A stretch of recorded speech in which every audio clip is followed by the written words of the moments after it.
آپ کے پاس تو کام کم کرو، اپنے کاموں کو پھر دین کی تبلیغ میں زیادہ لگاؤ، باقی سارا کام کس سے لو؟ بولا ان کو کنٹرول کرنے کے لیے ایک اور بندہ رکھ لو، اگر پیسہ زیادہ ہے نہیں ہے تو پھر ایسا نہ ہو کہ وہ کنٹرولنگ میں ہی سارا پیسہ خرچ ہو جائے آپ کا۔ تو میرا اپنا اصول یہی ہے، میرا جو اپنا لائف اسٹائل ہے نا وہ یہی ہے کہ اپنے آپ کو زیادہ سے زیادہ فارغ کرو، جو کام دوسرے سے لے سکتے ہو وہ خود بولو نہیں کرو۔ میں جامعۃ الرشید میں تقریباً 22-23 سال ہو گئے فتوے کا کام بھی کر رہا ہوں نا، مسائل آتے ہیں وہ لکھتا ہوں، میں مسائل آتے ہیں، یہ میں اپنے شو مارنے کے لیے نہیں بتا رہا آپ کو، میں آپ کو موٹیویشن کے لیے کہ یہ زندگی کا اصول بنا لو۔ فتویٰ لکھتا ہوں میں، جو مسائل آتے ہیں پھر سینئر مفتیان کرام اس کو دیکھتے ہیں۔ تو اب میں کیا کرتا ہوں کہ بھائی میں فتویٰ لکھ رہا ہوں، کمپوز کر رہا ہوں، ٹھیک ہے نا، پھر اس پہ حدیث تلاش کرنی ہے، وہ لگانی ہے، پھر اس قرآن کی آیت تو دلائل لکھتے ہیں، پھر فقہ کی عبارتیں، ایسے پورا فتویٰ ہوتا ہے کمپلیٹ۔ تو اب میں کیا کرتا ہوں کہ یار یہ میں بیٹھ کے گھنٹہ کیوں لکھوں، یہ کام تو کوئی بھی کر سکتا ہے نا، کمپوزر سے کرواؤ یہ کام، ٹھیک ہے نا، یہ کام کس سے کرواؤ؟ تو میرا اب ٹائم کم خرچ ہو رہا ہے، آؤٹ پٹ زیادہ ہے۔ تو آپ کے اگر کچھ بھی مالی حیثیت آپ کی اللہ نے اس میں کچھ برکت دی ہے تو اس پیسوں کو سب سے زیادہ ٹائم بچانے میں استعمال کرو، پھر بچا کے اس ٹائم کو اس کام میں لگاؤ جو دوسرے نہیں کر سکتے۔ یہ کام تو کمپوزر بھی کر لے گا نا۔ ارے حضرت مولانا شبیر احمد عثمانی رحمۃ اللہ علیہ فرماتے تھے ایک عالم دین اگر سبیل لگا کے بیٹھ جائے لوگوں کو پانی پلانے کے لیے کہ پیاسوں کو میں کیا پلاؤں گا؟ پانی، تو وہ گنہگار ہوگا۔ وجہ اس کی ہے کہ یہ کام کوئی بھی کر سکتا ہے، تمہیں جو اللہ نے علم دیا ہے اس علم کو علمی صلاحیتوں میں لگاؤ۔ اس کام کے لیے آپ کسی اور کو بٹھا دو کہ بھائی مٹکوں سے پانی پلائے کرے لوگوں کو، یا لوگوں کو ترغیب دو۔ اگر پیسے دے کے نہیں بٹھا سکتے تو ترغیب دے کے بٹھا دو نا، ثواب تو ہے نا اس میں۔ آپ کیا کرو، آپ جو کام دیکھو، ایک ڈاکٹر کے حق میں لوگوں کو یہ بات سمجھ میں آتی ہے، عالم کے حق میں سمجھ میں نہیں آتی۔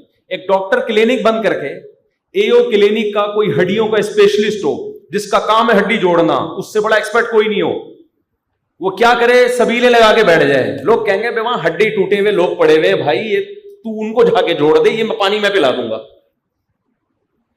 کیونکہ میں جب بھی یہ بیان کرتا ہوں نا کہ عالم کا کام نہیں ہے سبیلوں سے پانی پلانا، تو لوگ کہتے ہیں ہاں دیکھو یہ مولوی لوگ خود گھنے بنے ہوئے ہیں، دوسروں کو کہتے ہیں پانی پلاؤ۔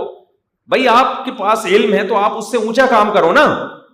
تو اسی طرح کاروباری لوگوں کو بھی میں کہتا ہوں تمہارے پاس اگر کوئی قابلیت ہے تو تم جو کام ملازمین سے لے سکتے ہو وہ خود کیوں پان کی دکان میں بیٹھے ہوئے ہو؟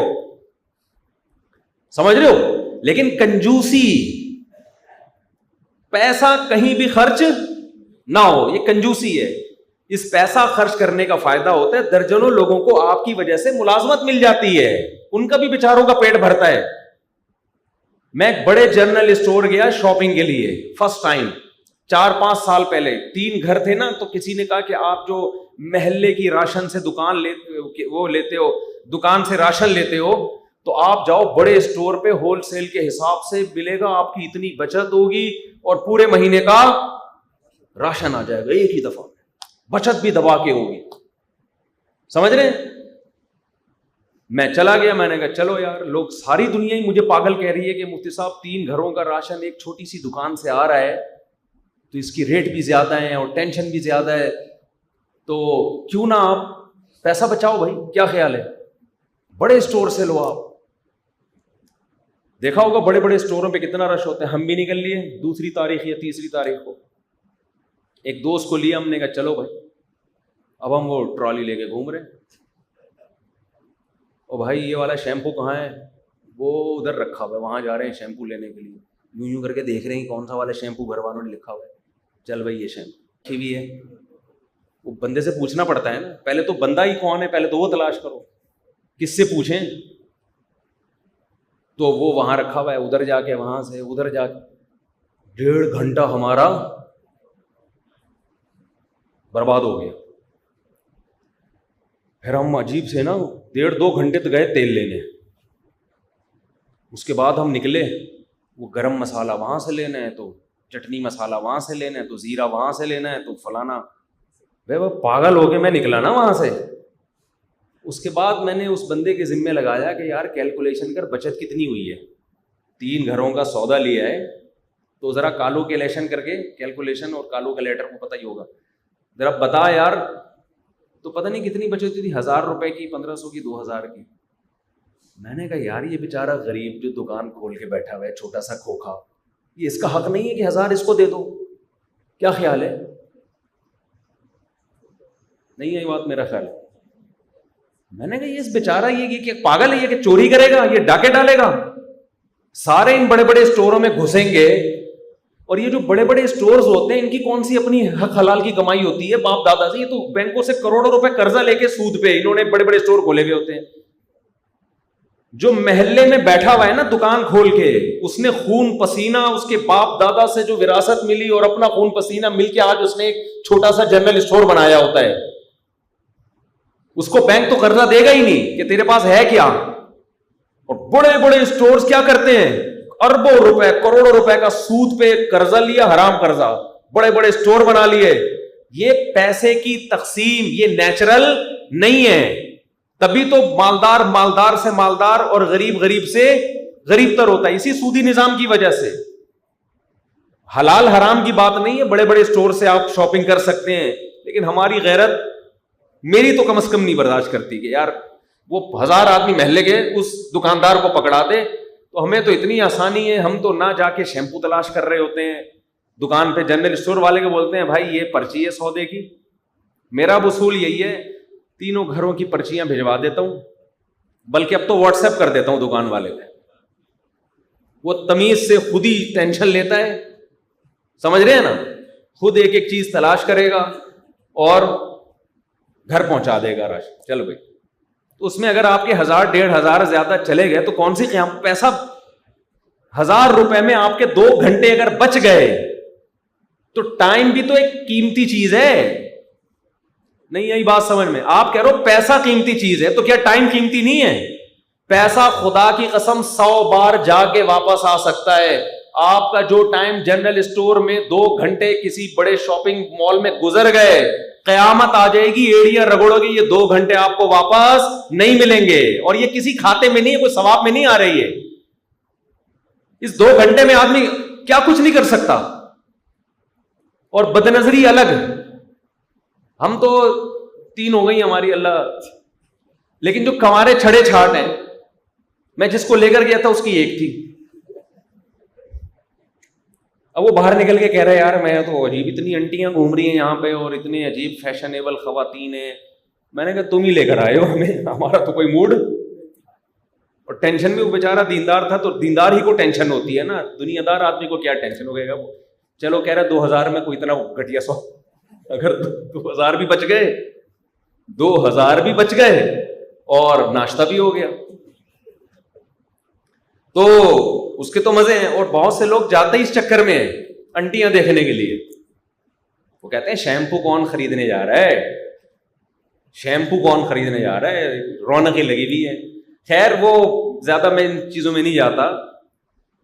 تو بدنظری کا گناہ الگ ہو رہا ہے. حدیث میں آتا ہے بدترین جگہیں بازار ہیں اور بہترین جگہیں مسجدیں ہیں. بازار میں جا کے انسان کی روحانی کیفیت ختم ہوتی ہے, سکون برباد ہوتا ہے, دنیا کی محبت پیدا ہوتی ہے.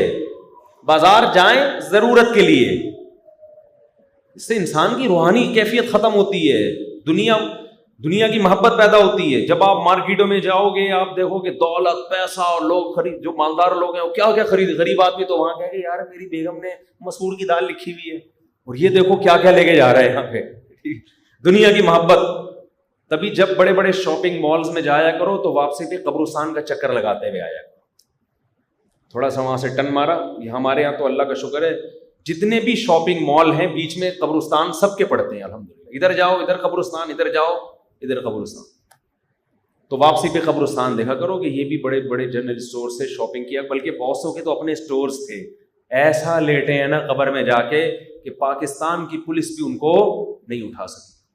نہ پولیس تو ہر ایک اچھے اچھوں کو اٹھا دیتی ہے.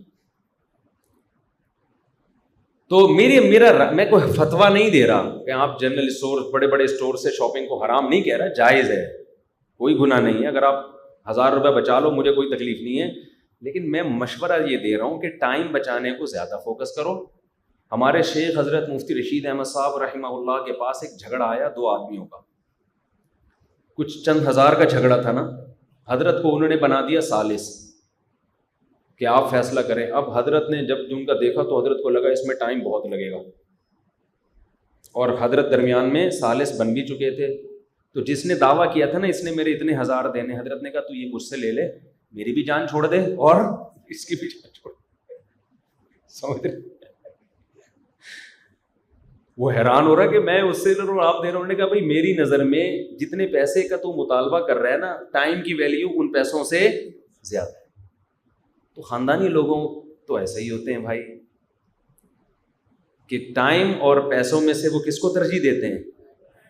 وہ ٹائم کو. ہاں اتنا پیسہ لگ رہا ہے ٹائم کہ آپ کو پھر بعد میں سارا ٹائم پیسہ کمانے میں لگ رہا ہے، وہ تو اتنا نہیں ہو جتنا افورڈ کر سکتا ہے آپ. میرا خیال ہے 1000-2000 روپے میں اگر آپ کے 2 گھنٹے بچ رہے ہیں گھر کی شاپنگ میں، تو ایک نارمل، تو بہت غریب ہے بیچارہ وہ تو چلو ٹھیک ہے اس کے لیے تو مجبوری ہے. نارمل آدمی جو متوسط گھرانے کے لوگ ہیں، 2 وجہ سے 2 چیزیں سوچا کریں. ٹائم کو زیادہ فوکس کریں کہ یار پیسہ چلا جائے کوئی مسئلہ نہیں. نمبر 2 اس غریب کو فوکس کریں جو آپ کے محلے میں ایک دکان کھول کے بیٹھا ہوا ہے. صحیح ہے نا؟ اس کا بھی حق ہے کہ اپنے بیوی بچوں کو پالے. اس نے بینکوں سے قرضے لے کے دکان نہیں کھولی ہے، اس کے ابا کی وراثت میں اس کو ایک دکان ملی تھی بیچارے کو، ٹھیک ہے نا، پھر محنت کر کے اس نے بڑھایا اس کو. تو وہ اس کا جو دولت کی تقسیم ہے